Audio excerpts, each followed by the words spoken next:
Hello friends, welcome back to my channel. അപ്പോൾ നമ്മളിന്ന് കർക്കിടക മാസമൊക്കെ അല്ലേ, അപ്പോൾ അതുകൊണ്ട് ഉലുവണ്ടയാണ് ഉണ്ടാക്കാൻ പോണേ കേട്ടോ. അതിന് വേണ്ടി ഒരു പാൻ അടുപ്പത്ത് വെച്ചിട്ടുണ്ട്, ചൂടായി വന്നിട്ടുണ്ട്. അപ്പം നമുക്ക് ഒരു 1/4 കിലോ ഉലുവ, 1/4 കിലോ ഉലുവയാണ് ഞാൻ എടുത്തേക്കണത്. ഇത് നല്ലോണം കഴുകി അഴുക്കൊക്കെ കളഞ്ഞ് ഒരു 2-3 ദിവസമായിട്ട് ചെറിയ വെയിലുണ്ടായിരുന്നല്ലോ, അപ്പോൾ ആ വെയിലത്ത് ഉണക്കി എടുത്തേക്കണതാണ് ഞാൻ. നമ്മളിത് കുറച്ച് ദിവസം വെച്ചിരുന്ന് കഴിക്കണതാണല്ലോ, ഒരു 2 ആഴ്ചത്തോളം എന്തായാലും ഇത് കേടാവാതെ ഇരിക്കും. അപ്പോൾ അതുകൊണ്ട് പൂപ്പൽ കാര്യങ്ങളൊന്നും ഇല്ലാതിരിക്കാനായിട്ട് ഞാൻ അങ്ങനെ ചെയ്തെടുത്താണ് കേട്ടോ. മഴയത്ത് ഒരു അത്യാവശ്യം നല്ല പണിപ്പെട്ടാണ് ഇത് ചെയ്തത് കേട്ടോ.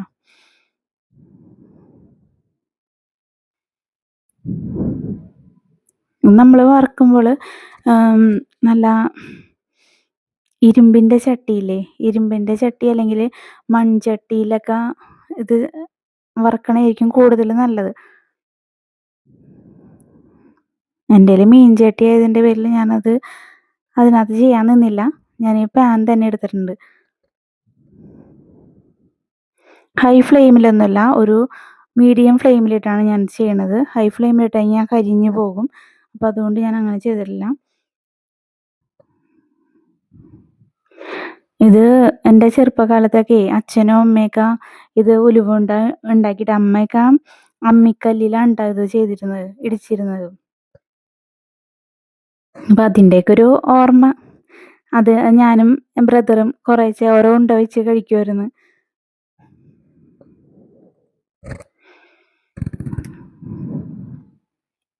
കർക്കിടക മാസത്തിൽ നമ്മുടെ സന്ധിവേദന, നടുവേദന, ജോയിൻറ്റ് പെയിൻസ് അങ്ങനത്തെ കാര്യങ്ങളൊക്കെ ഇല്ലാതിരിക്കാൻ വേണ്ടി നമ്മൾ കർക്കിടകക്കഞ്ഞി, ഉലുവക്കഞ്ഞി, പിന്നെ ഉലുവുണ്ട അങ്ങനത്തെ സംഭവങ്ങളൊക്കെ കഴിക്കുമല്ലോ. അപ്പോൾ വീട്ടിൽ കഞ്ഞി ആരും കഴിക്കാറില്ല. ഉലുവുണ്ട ഞാൻ ഉണ്ടാക്കി കൊടുത്തിട്ടുണ്ടെങ്കിൽ ചേട്ടനെയൊക്കെ നിർബന്ധിച്ച്, ആദ്യമൊക്കെ നിർബന്ധിക്കണമായിരുന്നു, ഇപ്പം നിർബന്ധിക്കൊന്നും വേണ്ട, ഉണ്ടാക്കിയിട്ടുണ്ടെങ്കിൽ കഴിച്ചോളും.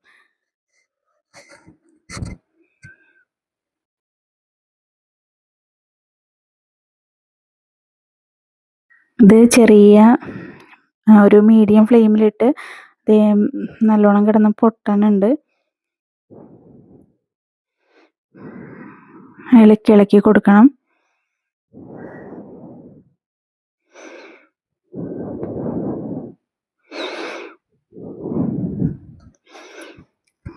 ഈ ഒരു മാസം എന്ന് പറയുന്നത് നമ്മൾ ദേഹരക്ഷയ്ക്ക് വേണ്ടിയിട്ട് ഇങ്ങനത്തെ കാര്യങ്ങളൊക്കെ ചെയ്യാറുണ്ട്.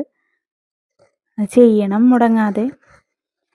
നമ്മൾ നമ്മുടെ ബോഡീനെ ശ്രദ്ധിച്ചില്ലെങ്കിൽ പിന്നെ വേറെ ആരാ നമ്മളെ ശ്രദ്ധിക്കുക? നമ്മളെ കൊണ്ട് പറ്റണ ചില കാര്യങ്ങളൊക്കെ നമുക്ക് ചെയ്യാം. സത്യം പറഞ്ഞു കഴിഞ്ഞാൽ ഇതിന് വലിയ പണിയൊന്നുമില്ല. ഈ ഉലുവ വറക്കണം, പിന്നെ അരി വറക്കണം. ഇതിനിപ്പോൾ മിക്സിയിലല്ലേ എല്ലാം ചെയ്യണത്. അപ്പോൾ അതുകൊണ്ട് ഉലുവ ഉണ്ടാന്നൊക്കെ പറഞ്ഞു കഴിഞ്ഞാൽ നമ്മുടെ വീട്ടിൽ തയ്യാറാക്കാൻ യാതൊരുവിധ ബുദ്ധിമുട്ടുകളും ഇല്ല. പുറത്ത് നമ്മളിത് മേടിക്കുമ്പോൾ നല്ല അത്യാവശ്യം വിലയൊക്കെ ഇതിന് കൊടുക്കണം. നമ്മൾ മേടിക്കുമ്പോൾ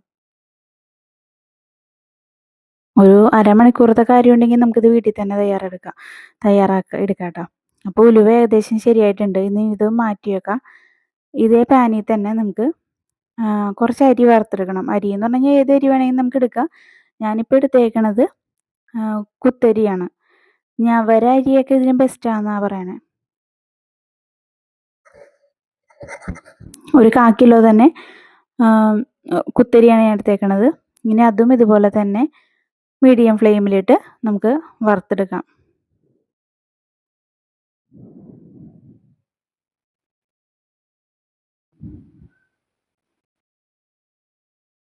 ഇതൊക്കെ ഉണ്ടാക്കാൻ എല്ലാവർക്കും അറിയാമെന്ന് എനിക്കറിയാം. ഞാൻ ഇപ്പം പുതിയ ആൾക്കാർക്ക് വേണ്ടിയിട്ടാണ് ഞാൻ ചെയ്യണത്. ഞാൻ ചെയ്യണ രീതിയിൽ തന്നെ ആയിരിക്കില്ല വേറെ ആൾക്കാർ ചെയ്യണത്. ഞാനിപ്പോൾ ഇതിനകത്ത് വേറെ ഇൻഗ്രീഡിയൻസ് ഒന്നും ഞാൻ ചേർക്കണില്ല. നമ്മുടെ ഉലുവ, കുത്തരി, പിന്നെ ശർക്കര, തേങ്ങ, ഇത്രയും വെച്ചിട്ടാണ് ഞാൻ ചെയ്യണത് കേട്ടോ. പിന്നെ പേരിന് കുറച്ച് എള്ള്, കുറച്ച് സാജീരകം.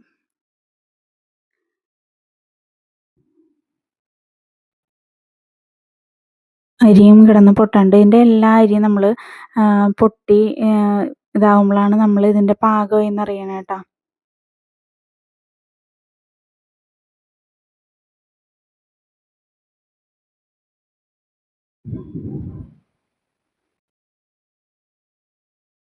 ഇപ്പോൾ വീട് മൊത്തം നല്ല ഒരു സ്മെല്ലായിരുന്നു. ഉലുവ വറുക്കണേൻ്റെയും അരി വറുക്കണേൻ്റെ ഒക്കെ ഒരു പ്രത്യേക സ്മെല്ലാണ്.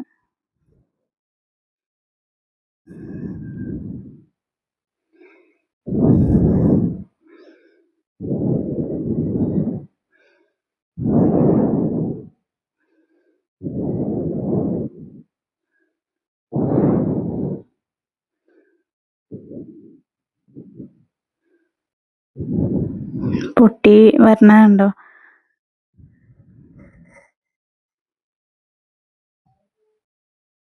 കൈവിടാതെ ഇളക്കണം. എന്ന് വെച്ച് കുറച്ചൊക്കെ ഒന്ന് ഹോൾഡ് ചെയ്യാം. അപ്പം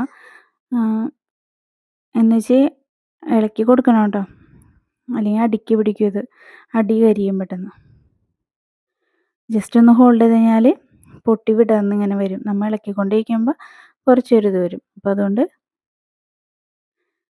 2 സെക്കൻഡൊക്കെ ഹോൾഡ് ചെയ്തിട്ട് ഇളക്കി കൊടുക്കാം.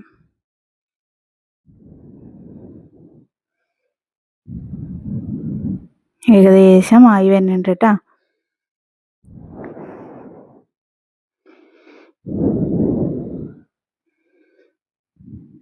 ഇതൊരു രണ്ടാഴ്ചയോളകം കേടാവാതെ ഇരിക്കും. രാവിലെയും വൈകുന്നേരം ഓരോ ഉണ്ട വെച്ച് നമുക്ക് കഴിക്കാം കേട്ടോ.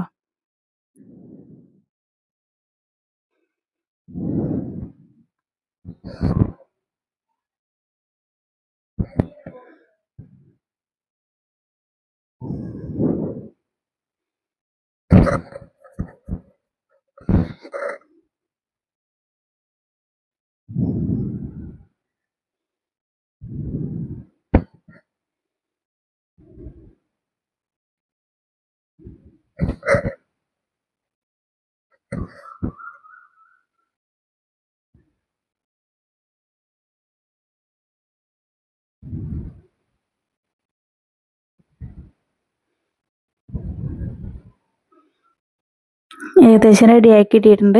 ഇനി നമുക്കിത് മാറ്റാം കേട്ടോ. എന്നിട്ട് സ്റ്റവ് ഓഫ് ചെയ്യാം. എന്നിട്ട് ഇതേ പാനിലോട്ട് കുറച്ച് എള്ള് ഇട്ട് കൊടുത്തിട്ടുണ്ട്. ചൂടായ കാരണം കിടന്ന് പൊട്ടണ്ട് കേട്ടോ. ഇനി കുറച്ച് സാജീരകം അതും കൂടി നമുക്ക് ഇട്ട് കൊടുക്കാം. സ്റ്റവ് ഞാൻ ഓഫ് ചെയ്ത് വെക്കണേ, തീയേ ഇല്ല. ഇനി നമുക്കിത് ഒന്ന് ചുറ്റിച്ചു കൊടുക്കാം കേട്ടോ. പിന്നെ ഇതിനകത്തോട്ട് ആവശ്യമായ ശർക്കര, ഒരു 1/4 കിലോ ശർക്കര ഞാൻ ഇതുപോലെ ചീവി എടുത്തിട്ടുണ്ട് കേട്ടോ. കത്തി കൊണ്ട് ചീവി എടുത്തിട്ടുണ്ട്. പിന്നെ ഒരു തേങ്ങ, ഒരു നാളികേരം മുഴുവനായിട്ടും എടുത്തിട്ടുണ്ട്, ചിരണ്ടി എടുത്തിട്ടുണ്ട് കേട്ടോ.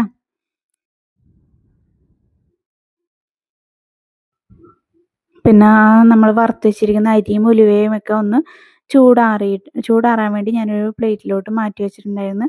അപ്പോൾ ഇതിൻ്റെ ചൂടൊക്കെ ഒന്ന് ഏകദേശം ഇതായിട്ടുണ്ട്. ഇനി നമുക്കിത് കുറേശ്ശെയായിട്ട് നമുക്ക് മിക്സിയിലിട്ട് അടിച്ചെടുക്കണം.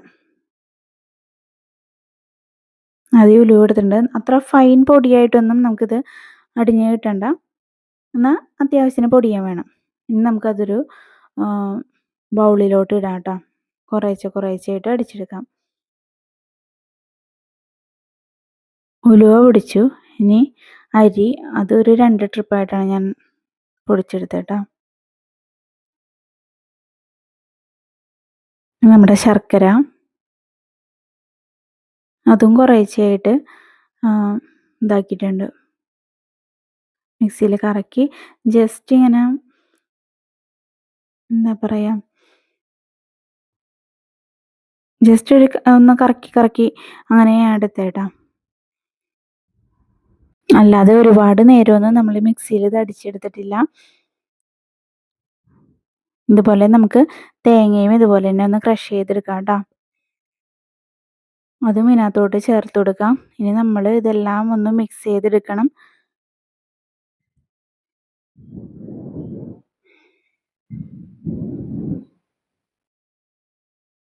സ്പൂൺ വെച്ച് മിക്സ് ചെയ്തിട്ട് കാര്യമില്ല. നമുക്കിത് ഓരോ ബൗൾസായിട്ട്, ഓരോ ഉണ്ടകളായിട്ട് നമുക്ക് എടുക്കണം. അപ്പം നമ്മൾ കൈ വെച്ച് തന്നെ നല്ലോണം രീതിക്ക് കുഴച്ചെടുക്കണം.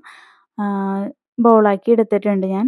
ഇത് സാധാരണ എടുക്കണേലും കൂടുതലായിട്ടുണ്ടായിരുന്നു. അപ്പോൾ വീഡിയോ ഇഷ്ടമായ എല്ലാവരും ലൈക്ക് ചെയ്യണം, സബ്സ്ക്രൈബ് ചെയ്യണം. Thank you for watching.